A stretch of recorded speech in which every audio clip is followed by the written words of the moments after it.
"You're staring again," a voice broke into her thoughts.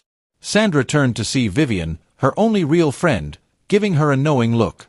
Unlike Sandra, Vivian didn't bother with oversized sweaters or thick-rimmed glasses. She was loud, confident, and unapologetically herself. "I wasn't staring," Sandra mumbled, stabbing her fork into her food. "Right," Vivian drawled, stealing a meat from Sandra's plate.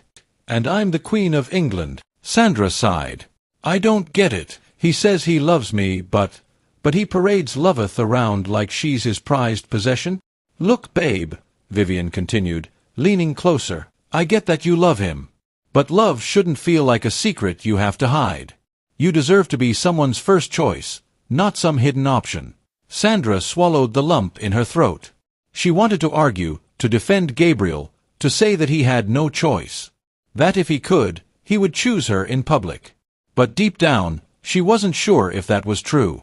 And that realization made her chest ache. That evening before the end of the day's activities, Gabriel sent her a text. "Meet me behind the science block after prep. I miss you."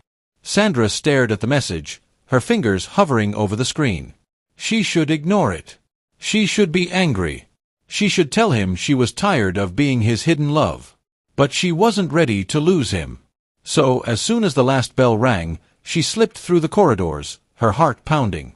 When she reached the back of the science block, Gabriel was already there, leaning against the wall, his hands buried in his pockets. His uniform was slightly rumpled, his tie loose around his neck. The moment he saw her, he smiled. "Hey, babe." Just like that, her anger faded.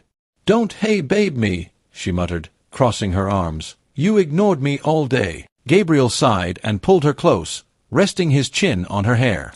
"You know it's not that simple." Sandra wanted to push him away. Wanted to scream that love wasn't supposed to be this complicated. But instead, she melted into his embrace, breathing in the familiar scent of his cologne. "You're all I think about, Sandra. I need time. People won't understand." She pulled back, looking up at him. "Understand what, Gabriel?" "That you love a nerd." His jaw tensed, and for a second she saw it, that flicker of shame in his eyes. He didn't answer. He didn't have to. Sandra felt something crack inside her. She had spent so long believing that Gabriel was protecting their love.